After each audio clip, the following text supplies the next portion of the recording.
Travel Leader Podcast. I'm your host, Rachel Vandenberg. On our show, I interview and connect with leaders across travel, hospitality, and tourism. We talk leadership in our industry, what has shaped them, the successes, failures, and everything in between. Today, I'm speaking with Jacob Messina, CEO of Stayntouch. The Travel Leader is brought to you by the Travel Leader Coach, a leadership coaching and content company. We help established, high-performing travel leaders and teams improve leadership competencies. Learn more at www.travelleadercoach.com. Welcome to the show. Great to see you. Nice to see you, Rachel. Thank you for having me. Yeah, this is we were introduced via Saxton. Sharad gave us the introduction. I'm really excited to chat with you today. We talk about leadership, and you have had a great history in the hospitality industry and moved over to the tech side of things. So I'm interested in learning more about that. So to get us started, what is the red thread throughout your travel and hospitality career? Sure. I would say that the thread that has always kept me really passionate about the industry is that there was a ton of opportunity, especially on the technology side. So I've always had a lot of curiosity for doing better. And technology is always something that can be implemented constantly evolving, which is a really nice and exciting place to be in this space. It's pretty interesting to me because it can apply to every aspect of what we do in hospitality, whether that's from improving margins or customer satisfaction, employee satisfaction as well. There's just an endless opportunity where we can help and use technology to make a better experience for guests and employees. Absolutely. I love technology and how it can help us improve everything about the business. I don't know if you would agree with this, but the hospitality industry to me seems sometimes a little bit outdated when it comes to technology. With your experience and background in this, what do you think is kind of causing the industry to be lagging behind sometimes? It's a great question and a great point. I would say outdated might be being kind and generous to the hospitality industry. I've never encountered a space that has some of the equally antiquated systems and products that hospitality does. I think that it's been a true lack of investment and attention to technology. For so long and too long, still, a lot of companies think of hotel technology as just traditional IT. And that I think really holds innovation back. If you're really thinking about hotel tech as, resetting passwords, does the Wi-Fi work? That is just such a small part of what hotel technology can do for a company, for the profitability of a company. So the underinvestment there has really been, and sadly, just the naming and calling it IT has really held it back, in my opinion. So Right. So it sounds a little bit like the mindset of not really being understanding or giving enough attention and importance to what it could really do for the industry and how yeah, critical it is to move it forward. for sure. And I think understanding that in some cases, some very serious profitability can be unlocked. I worked on a hotel a couple of years ago when I was on the owner operator side, where we purchased the hotel and we renovated the tech stack. The building itself did not receive a single dollar of investment, but we completely revitalized their tech stack and we were able to drive some very significant revenue increases, both top line and bottom line of the hotel. Yeah, absolutely. How would someone you work closely with describe you as a leader? As a leader, I would say very transparent. I try to keep and bring everyone along on the journey so that way everyone understands what they're working on. Um, as both a leader and a contributor on projects and teams, I'm very curious and constantly curious. And I'm always looking and searching for an innovation or a tactic or a tool so that we can do something different and better.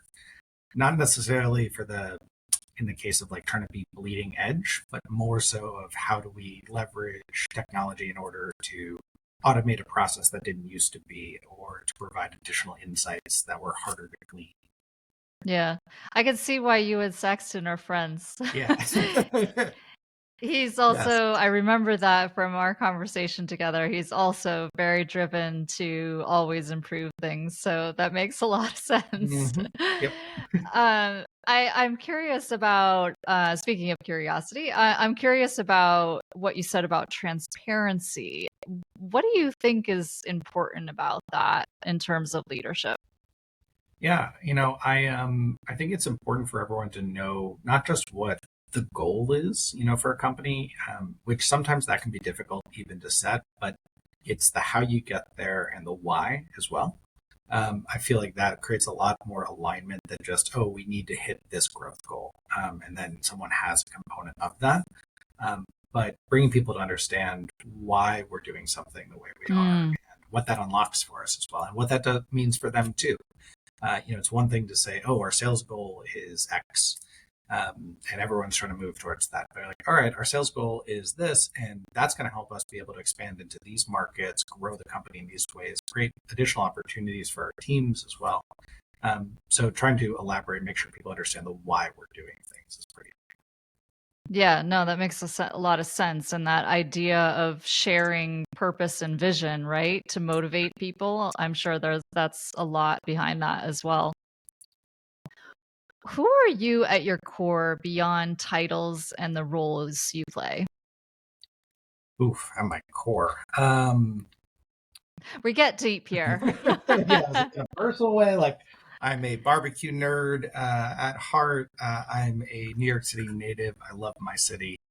I am truly obsessed with food and cooking in all different ways. That's who I am at my core, both I guess literally and physically at my core Yeah. perspective. But no, I think it's important. Like I'm I think humor is important and needs to have a role in the everyday fabric of a company. I am probably too sarcastic, but Hmm. in a positive way. These are traits that it's never fun to be in a company where that takes itself too seriously. And in an industry like hospitality, where we are very mission driven. Everyone is really excited about what we do, but we are still an industry about servicing guests and creating experiences. It's important to remember what we do and to take joy out of it and to have fun with it as well. So I Yeah. never want to be encouraging team members to working them to the bone so that they're not enjoying what they do, or they're not taking light in what they do, or enjoying those things too. Right. Yeah, just before you're saying, not taking things too seriously, I that was exactly coming up in my head for what you were talking about. And it seems like, I mean, even connected to that love of food, there's something about sharing joy and yeah, not taking life too seriously and enjoying the fruits of life as well Yeah. that are important to you. Hmm. For sure. What are your unique strengths or qualities? Well, we touched upon it a little bit, but I would say the two-piece one, the tech on the technical side, one not.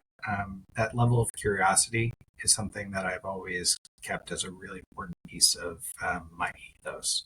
It's never being kind of happy with always trying to improve things. Even if something's in a good place, it can always be better. Always trying to push and think of how do we reinvent this process? How do we find a different way of doing this that's more efficient or better? Um, and sometimes that can be somewhat exhausting in the sense that no work is ever done. But it is where I got the greatest joy of finding like solutioning things, and that is, I would say, like the part that I work on throughout my career is being very solutions oriented, trying to Yeah. find opportunities in an organization that I oftentimes I have nothing to do with. I started my career in hospitality in the distribution team, and I ended up going into e-commerce and performance media before technology again. And it was listening to common problems that a lot of my colleagues were having and thinking like, all right, there's a solution for this with technology. What if we looked at this platform, or what if we started measuring this? So being solutions oriented, constantly curious. So Yeah. I think that that is such an important leadership trait. I think we're often given the message that leaders should have all the answers, and really, the other side of it is really leaders should have all the questions. yeah. I think. How do you think that you developed that skill over time? Was it just something you always naturally had, or did you work at it in a certain way to develop it more? That's a great question. I would say it is something I had an inkling of, but it really kind of evolved in my career. I started my career at Loews Hotels after college, and I started in distribution, which is not the most fun or exciting area to get your start right out of college in hospitality, but it was 2009. There were not a lot of hospitality jobs at the time because it was during a recession. Right. Yeah.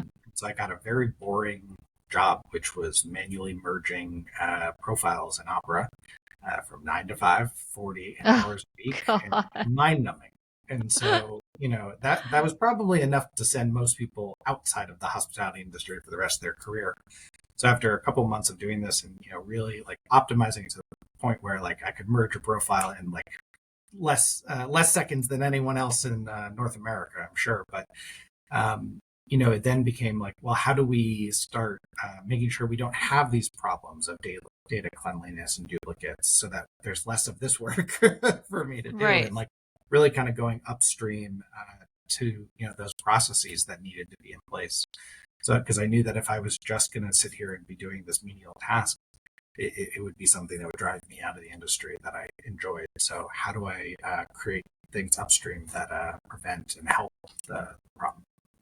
Oh, that's a great example. So, I mean, it's really coming from like that pain point and trying to figure out how to solve that. Yeah. It sounds like that experience really had an impact on how you further developed. Yeah, it definitely did. And I would say I also had some really great both colleagues and leaders that were allowed me that latitude. They didn't look at it and say, all right, this is your one role and your one job, but like Mm. they allowed me the latitude to figure things out and try different things, which helped a lot. That point, I just want to hone in on that because I think it's that idea of autonomy, giving employees some autonomy and room and space to think creatively.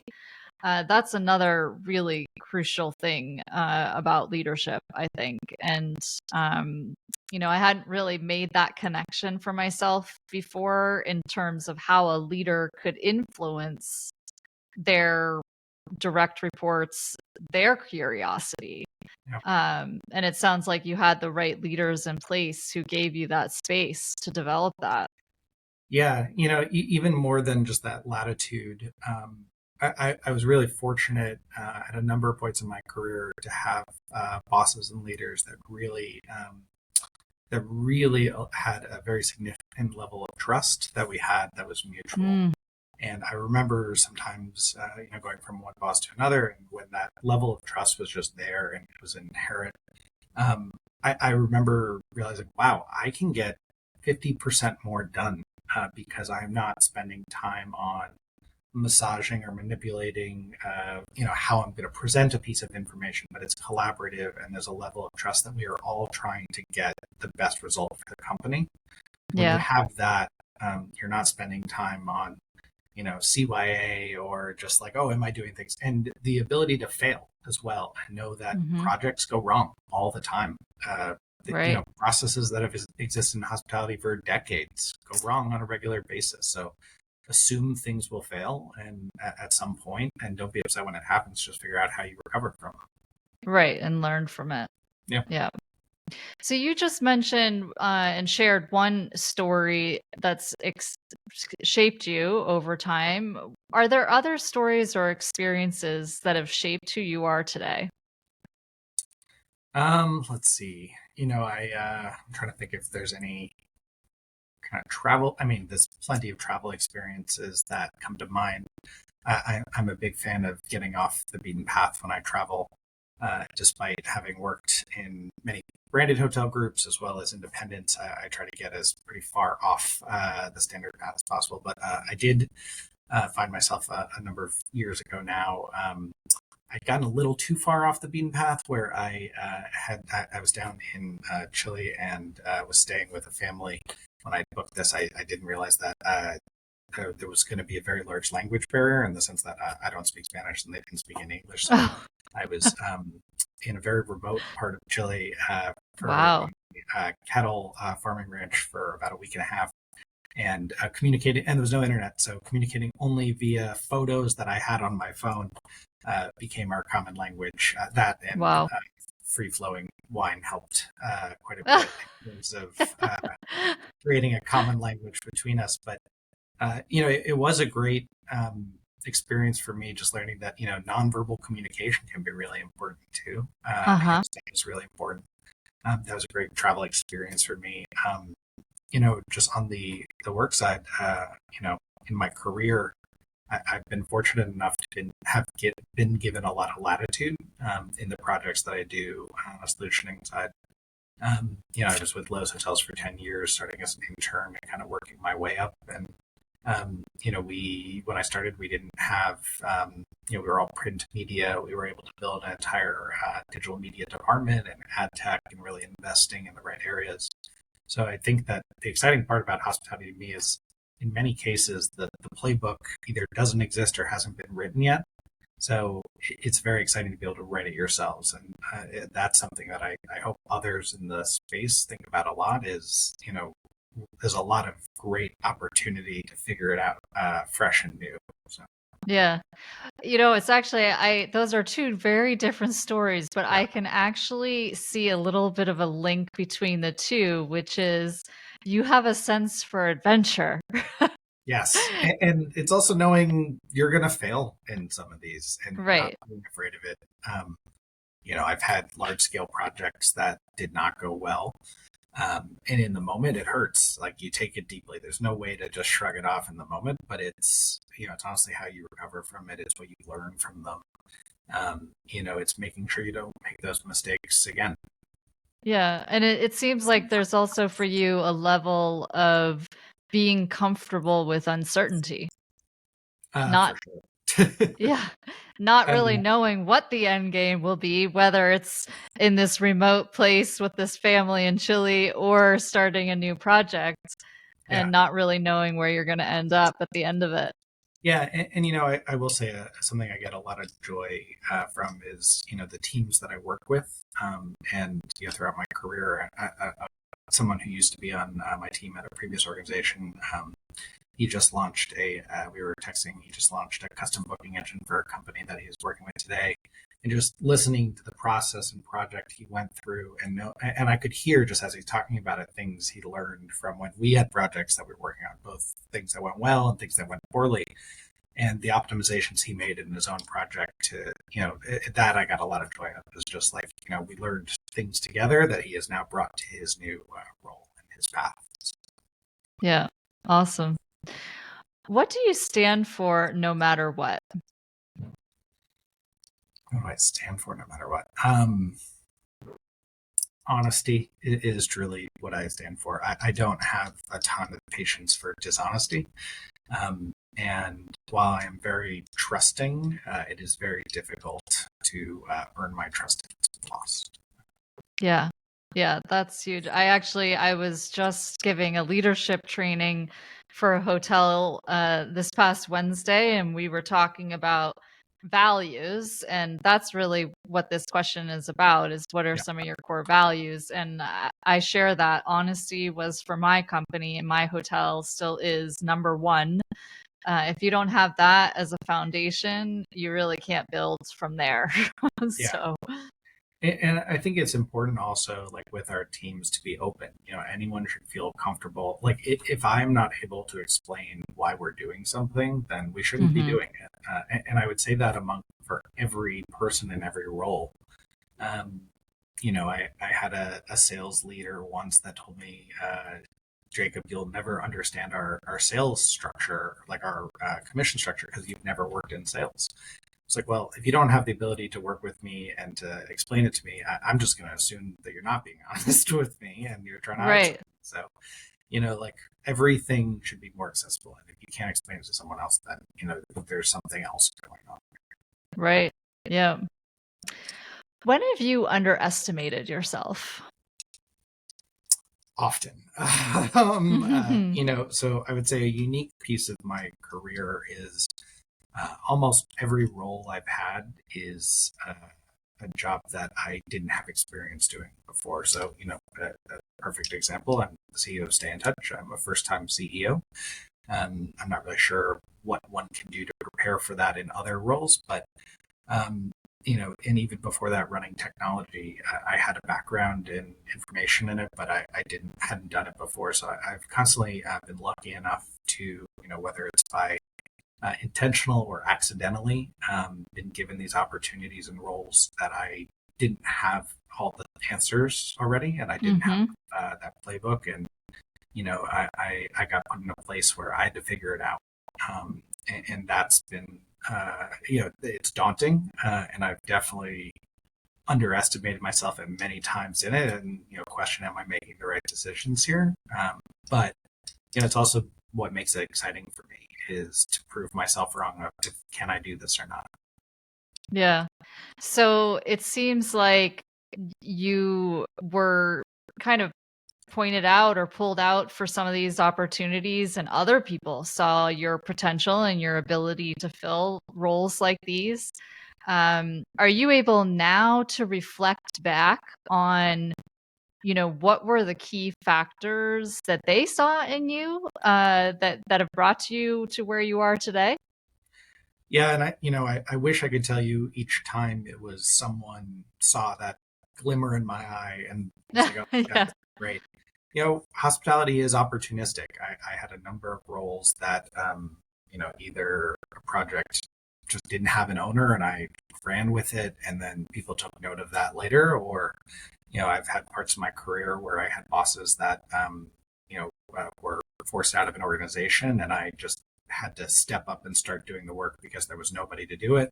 And actually, that was a large key to my success in the early parts of my career. Is I had a number of bosses that just through changes in the organization ended up moving out of it, and I just took on more because it needed to get done. And then people took note of that. I'm like, oh, like I guess we don't need to hire someone for that. I'm like, oh, Jacob's already doing that.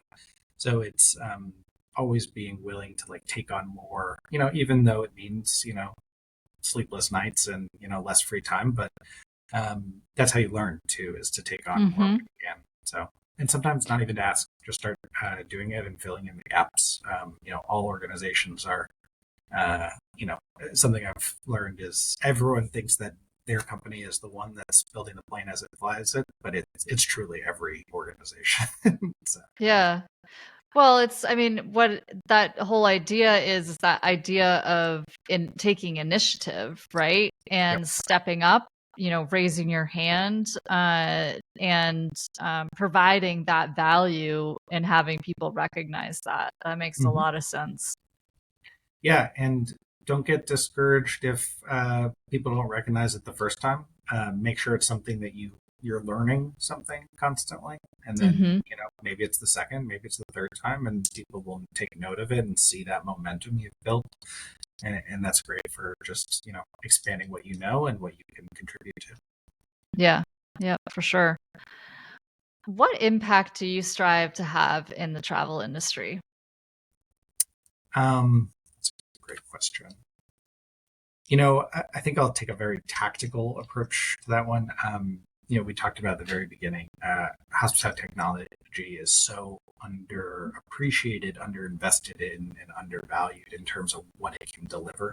And I'm not talking like adding technology so that we have fully robotic hotels. Like you can have a really perfect tech stack that nobody sees. It can be behind the scenes. So, I really hope to have an impact in the hotel space where we bring more technology to the forefront. We improve processes via technology. And we bring more notoriety to the technology role.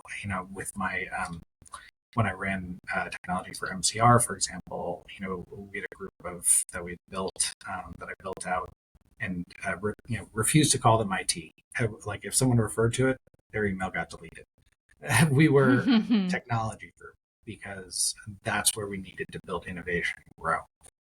And it truly had an impact where we were driving results via technology. Yeah. Yeah, that reframing, what you're really talking about, that's also really important in terms of leadership and being able to inspire people. Because yeah, if you talk about IT, it sounds like something really boring that nobody wants to deal with, and usually that's broken and failing you at the wrong times, things Yeah, like that. I think of every time I think of like IT, I think of the Jimmy Fallon SNL skit, and it's Yeah. computer troubleshooting, where that's the basics, and once you get that as a foundation, you can really build on it. You can do innovative things. So it's important for organizations to start taking note of that and realizing, in some cases, improving your technology will be the highest revenue impact you can bring to a hotel. Yeah, no, I can completely relate. When my husband and I took over our family hotel in 2012, we were still receiving reservations by fax machine from OTAs. Yep. You'd be shocked how many are still doing that. I mean, it's Amazing. I can't even remember the last time I've had to purchase a fax machine, let alone Yeah. finding them. Yeah. But I mean, just speaking to what you said too, I mean, every time we decided, okay, there's got to be a better way to do this, so for instance, like with the reservations from Expedia and booking.com, that caused a lot of problems because we would get overbookings because it wasn't manually integrated and it all had to be keyed in. Then it was credit card processing. Like we were keying in the credit card numbers. Okay, how can we automate that? How can we make that more efficient and reduce the friction so we have less mistakes? And also, Yeah. and this is all time that yourselves and people on your team were spending doing these very manual tasks and not spending any time with the customer. Having Mm-hmm. to hand type in credit card numbers and enter fax reservations, that adds no value to the hospitality experience. Exactly. So, I see technology as a great facilitator of that hospitality experience because we can automate those components that don't add value. Right. Yeah, it's the same reason why we also went to using text messaging, because we felt like if we could add another way to provide information in an automated way that would reduce some of the kind of repeat questions that we were getting all the time, that again, speaking to your point of being able to spend more time with the guest, and it definitely helps for sure. So we've talked about this already a lot around your skill of curiosity. Are there other skills, leadership skills, that you rely on the most to lead, particularly to lead people in your teams? Yeah, we actually touched upon it a little bit. I think it's worth kind of circling back. I would say a very important skill set as a leader is not trying to be the person that has the answers, but the person that has the right questions. Yep. I can tell you in my day to day, I feel, well, it feels more and more every day. I feel like I have less and less of the answers.